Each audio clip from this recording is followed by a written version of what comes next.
El telón de terciopelo rojo de la historia del espectáculo mexicano siempre ha ocultado más de lo que revela, y tras la imagen inmaculada de la Niña Eterna de México y el compositor de Las Penas del Alma, se gestó una tragedia que ni el guionista más cruel habría podido imaginar. Imaginen el México de los años 60, una ciudad que despertaba a la modernidad entre el humo de los cigarrillos de los sets de filmación y el eco de las orquestas de la XEW. En ese escenario, las luces cegadoras. Evita Muñoz Chachit, la mujer que el país vio crecer y quien le otorgó el título de hija predilecta de su ternura y virtud, cruzó su camino con José Ángel Espinosa Ferrusquilla. Él no era solo un actor de carácter, él era arquitecto de la nostalgia, el hombre que ponía música al dolor nacional. Lo que comenzó como una admiración profesional en los pasillos de los estudios Churubusco se transformó en un romance volcánico y clandestino que desafiaba la moral de una época que no permitía que sus ídolos tuvieran grietas.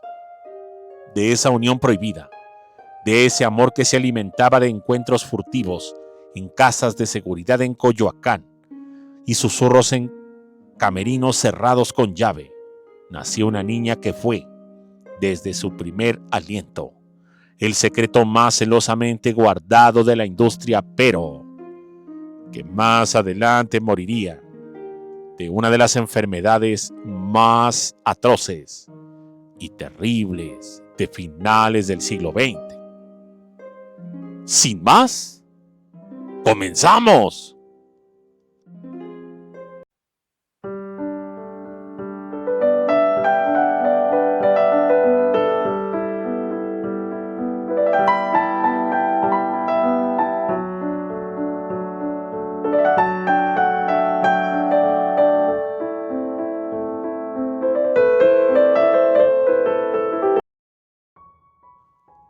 Esa hija, crecida entre el silencio impuesto y el peso de una herencia artística monumental, no quiso ser una sombra.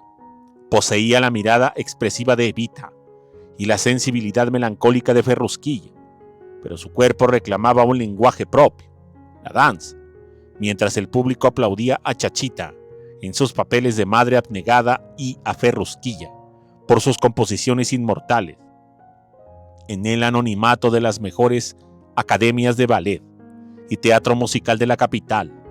Una joven de técnica depurada y presencia magnética se preparaba para asaltar los escenarios. Ella no usaba los apellidos que le habrían abierto las puertas a la farándula. Prefería el sudor de la barra y el rigor del ensayo. Se convirtió en una bailarina de teatro excepcional, una figura que parecía flotar sobre las tablas del Teatro Blanquita y el San Rafael, participando en las grandes producciones que definieron el teatro musical de los 60s y 80s. Sin embargo, su vida era una dualidad constante.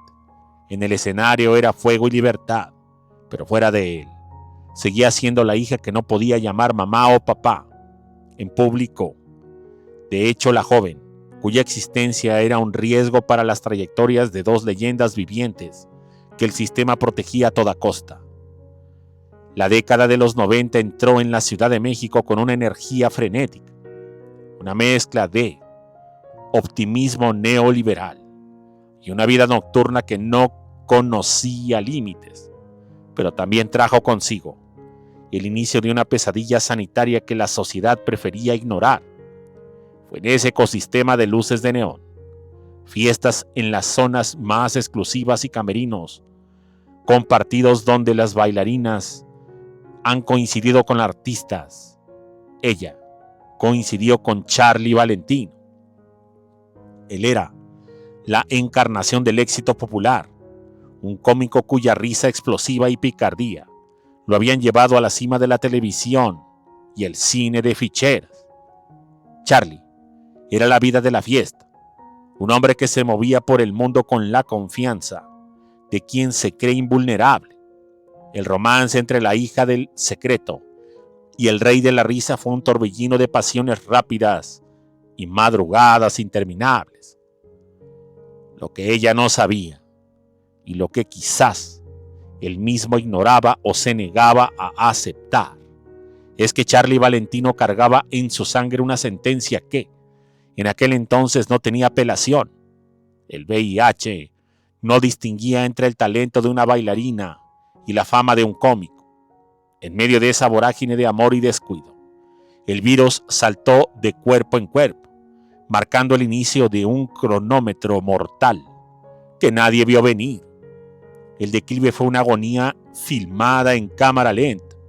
La bailarina que antes dominaba el escenario con una fuerza atlética y que estaba comenzando a incursionar en Televisa, comenzó a sentir que su cuerpo la traicionaba. Los ensayos se volvieron suplicios. Las fiebres nocturnas empezaron a consumir su carne y las marcas de la piel. Ese estigma silencioso de los años 90 parecieron como presagios de lo inevitable.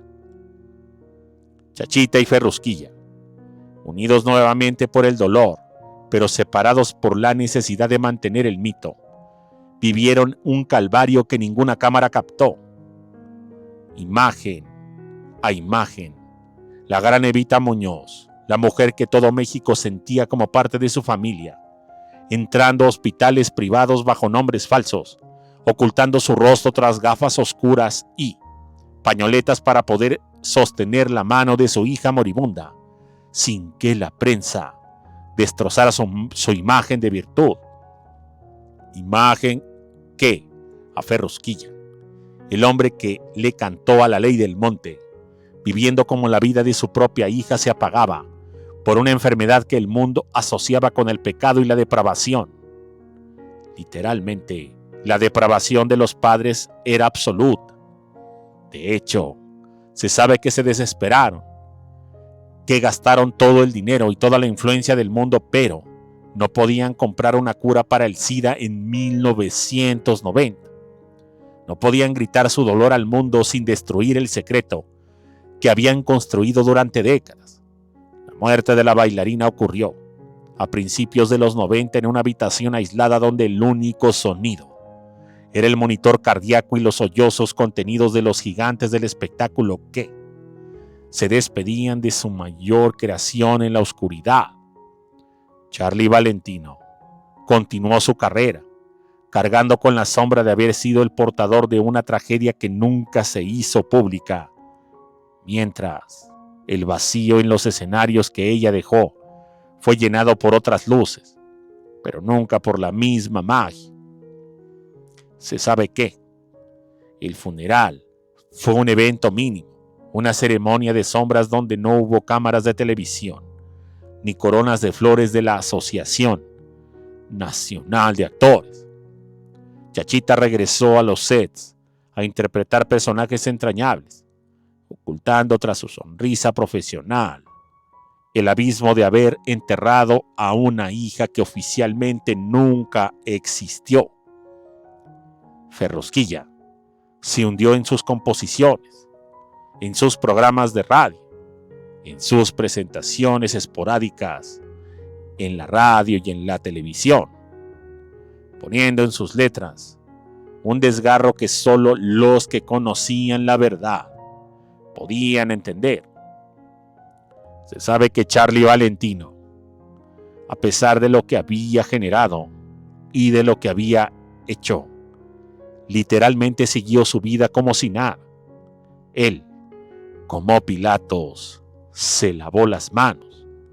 Incluso se sabe que negó siempre la relación que tuvo con la hija de Chachita y Ferrusquilla. Esta no es solo una historia de amor y muerte, es la crónica de un tiempo donde la apariencia era la ley suprema y donde una enfermedad pudo silenciar el linaje de la niña eterna y el maestro de la música, dejando como único rastro el eco de unos pasos de baile que se perdieron en la noche de un México que prefería reír con el cómico antes que llorar con la verdad. Muchas gracias y hasta la próxima.